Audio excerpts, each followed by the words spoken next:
মোটামুটি অনেক দিন হয়ে গেল ফেসবুকে কাজ করে যাচ্ছি। অনেকের মুখেই শুনি তারা খুব তাড়াতাড়ি সফলতার মুখ দেখে, কিন্তু আমার কি কপাল ভাইরে ভাই, এতদিন হয় ফেসবুকে কাজ করে যাচ্ছি, ভিডিওতে কোনো ভিউই আসে না। বুঝলাম না আমার ভিডিও কি এতটাই খারাপ হয় যে কারো কাছেই ভালো লাগে না। মাঝে মাঝে মনটা খুব খারাপ হয়ে যায়, তারপরও কি করার, আবার ভিডিও বানাই, ভিডিও দেই। অনেক দিন যাবত যেহেতু দিয়ে যাচ্ছি তাই একটা অভ্যাস হয়ে গেছে। বিসমিল্লাহির রহমানির রহিম। আসসালামু আলাইকুম, সবাই কেমন আছেন? আশা করছি অনেক বেশি ভালো আছেন। সকালের নাস্তা থেকেই আজকে ভিডিওটা শুরু করলাম। প্রথমেই আমি চুলায় 3টা ডিম সিদ্ধ বসিয়ে দিলাম। তারপর এখানে আমি একটা শসা নিয়ে একটা পিলারের সাহায্যে খুব ভালো করে ছিলে নিচ্ছি। খুব ভালো করে ছিলে পরিষ্কার করে নিয়ে তারপর আমি এই শসাটাকে ধুয়ে এভাবে গোল গোল করে কেটে নিচ্ছি। অনেকেই বলে যে এই শসাটা খোসা সহ খেতে পারলে নাকি অনেক বেশি ভালো স্বাস্থ্যের জন্য, কিন্তু আমি এটার খোসা সহ খেতে পারি না, তাই আমি এটাকে ছিলে তারপর পরিষ্কার করে ধুয়ে নিয়েছি। এদিকে আমার ডিমগুলো এখানে সিদ্ধ করা হয়ে গেছে। এখন আমি ডিমগুলোকে ছিলে নিচ্ছি।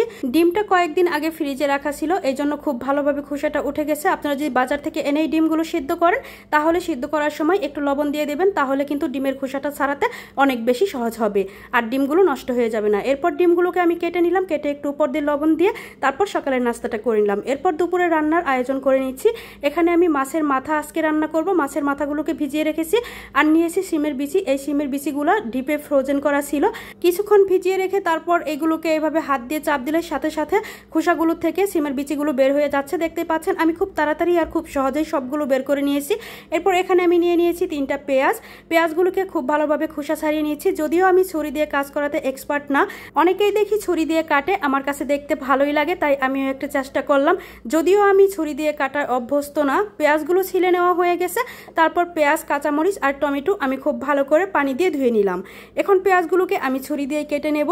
যদিও কাটাটা এত বেশি সুন্দর হয়নি, তারপরও কেউ খারাপ বলবেন না। ভালো না হোক, চেষ্টা করতে দোষ কি? চেষ্টা করলে তো একটা সময় ভালোভাবে করা যাবেই, তাই না?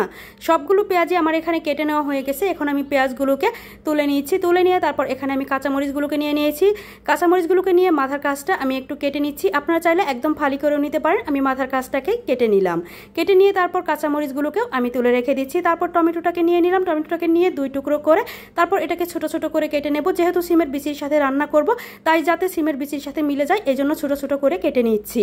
বড় বড় করে কেটে সিমের বিচির মধ্যে দিলে দেখতে এতটা ভালো লাগবে না। মাছগুলো পরিষ্কার করে এখানে ধুয়ে নিয়ে তারপর হলুদ গুঁড়া, লবণের গুঁড়া দিয়ে খুব ভালো করে মাখিয়ে নেব। আজকে আমাদের ঘরে মাছের মাথা দিবস। আমি যেদিনই যে মাছটাই রান্না করি না কেন একই রকম মাছের পিসগুলো রাখার চেষ্টা করি, এতে করে সবার একই ধরনের খাবার খাওয়া হয়। তারপর আমি এখানে ডাউলটাকে ভিজিয়ে খুব ভালো করে ধুয়ে নিয়েছি। ডাউলের ভর্তা করব। ভর্তা করার জন্য তারপর ডাউলটাকে একটা চুলার মধ্যে বসিয়ে দিলাম। তারপর আরেক চুলায় আমি তরকারিটা বসিয়ে নেব। এই তরকারিটা রান্না করার আগে প্রথমে আমি মাছগুলোকে ভেজে নিচ্ছি। চুলার জালটাকে হাই হিটে রেখে যদি আপনি মাছগুলো ভাজেন তাহলে কিন্তু মাছগুলো লেগে যাবে না। আর মাছগুলো দেওয়ার আগে অবশ্যই কড়াইটাকে খুব ভালো করে গরম করে নিতে হবে। আমার কড়াইটা খুব বেশি গরম হয়েছিল না মনে হচ্ছে, এই জন্য একটু লেগে যাচ্ছে। আর কড়াইটা যদি খুব ভালোভাবে গরম হয় তাহলে কিন্তু মাছটা লেগে যাওয়ার কোনো চান্স থাকবে না। মাছগুলো ভেজে নেওয়া হয়ে গেছে। এখন সবগুলো মাছ নামিয়ে নিচ্ছি। তেল ঝরিয়ে নামিয়ে নিয়ে তারপর এখানে আমি কয়েকটা শুকনো মরিচ ভেজে নেব। যেহেতু আমি ভর্তাটা বানাবো, ভর্তার জন্য আলাদা করে আর তেল দিয়ে আমি মরিচটা ভাজিনি। এই তেলের মধ্যেই আমি মরিচটাকে ভেজে নিয়েছি, এতে করে রান্নাটাও আমার হয়ে যাবে আর মরিচটাও ভাজা হয়ে যাবে। সবগুলো মরিচ ভেজে নেওয়া হয়ে গেছে। এখন এই তেলের মধ্যেই দিয়ে দেব পেঁয়াজ দিয়ে নেড়ে চেড়ে ভেজে নেব। এইভাবে সিমের বিচি আমি কখনো আগে রান্না করে খাইনি, আজকেই ফার্স্ট টাইম রান্না করে খাচ্ছি। আমার কাছে কিন্তু ভালোই লেগেছে।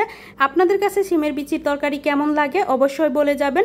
আমি আজকে ফার্স্ট টাইম খাচ্ছি। অনেক দিন আগে আমার মা বাড়ি থেকে এই সিমের বিচিগুলো দিয়েছিল, সেই সবগুলো বিচি আমি ফ্রিজে রেখে দিয়েছিলাম। আজকে মনে হলো যে বের করে রান্না করি, এই জন্য রান্না করলাম। মশলাটাকে খুব ভালো করে কষিয়ে নিলাম। দেখতে পাচ্ছেন মশলাটার কালারটা কিন্তু অনেক বেশি সুন্দর হয়েছে। মশলার কালারটা দেখেই মনে হচ্ছে যেন মশলা দিয়ে 1 প্লেট ভাত খেয়ে নেই। তারপর সিমের বিচিগুলোকে দিয়ে খুব ভালো করে কষিয়ে নেব। ঢাকনা দিয়ে ঢেকে দেব। 5 থেকে 6 মিনিট কষিয়ে নেব। 5 থেকে 6 মিনিট কষিয়ে নেওয়ার পর ঢাকনাটাকে খুলে নিচ্ছি। তেলগুলো সব উপরে উঠে এসেছে। দেখতে পাচ্ছেন এখানে কিন্তু অনেক বেশি সুন্দর লাগতেছে। আর এটা যে খেতে এত বেশি মজার হবে, আমি সত্যি কথা বলতে আমি ভাবতেও পারিনি যে এত বেশি মজার হবে। আমি ওইদিকে আরেকটা চুলায় আমি ভাত বসিয়ে দিয়েছি আর ভাতটাও প্রায় হয়ে গেছে।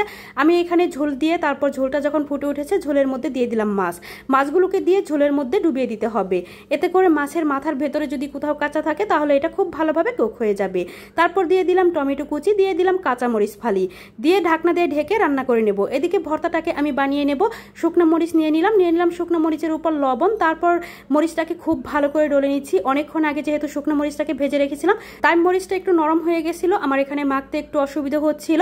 তারপর পেঁয়াজের সাথে খুব ভালো করে মিশিয়ে নিলাম, মিশিয়ে নিয়ে তারপর ডালটাকে এখানে দিয়ে দিলাম। ডালটা অনেকটা গরম ছিল, আমি আলতো হাতে হালকাভাবে মেখে নিচ্ছি যেন আমার হাত পুড়ে না যায়, একটু সাবধানে কাজটা করে নিচ্ছি। এই ডাউলের ভর্তাটা খেতে যে এত বেশি মজা, আপনারা যদি ভর্তাটা বানিয়ে একবার না খান তাহলে অবশ্যই এটা মিস করবেন। একটু ঝালঝাল করে এই ভর্তাটা বানালে এই ভর্তা দিয়েই 2 প্লেট ভাত খেয়ে নেওয়া যায়, বিশ্বাস করেন। আপনারা অবশ্যই একবার হলেও এভাবে চেষ্টা করে দেখবেন, এটা খেতে কিন্তু অনেক বেশি মজার হয়। ভর্তাটা বানানো হয়ে গেছে, উপরে একটু ধনিয়া পাতা ছিটিয়ে দিলাম। তারপর এদিকে আমার মাছটাও রান্না করে নেওয়া হয়ে গেছে, দেখতেই পাচ্ছেন ঝোলটা কিন্তু অনেকটা শুকিয়ে গেছে। এখন উপরে ধনিয়া পাতা দিয়ে দিলাম, ধনিয়া পাতা দিয়ে চুলার জালটাকে অফ করে দিয়ে এখন আমি নামিয়ে নেব। ভিডিওটি কেমন লাগলো, যদি আপনাদের ভালো লেগে থাকে তাহলে অবশ্যই জানিয়ে যাবেন।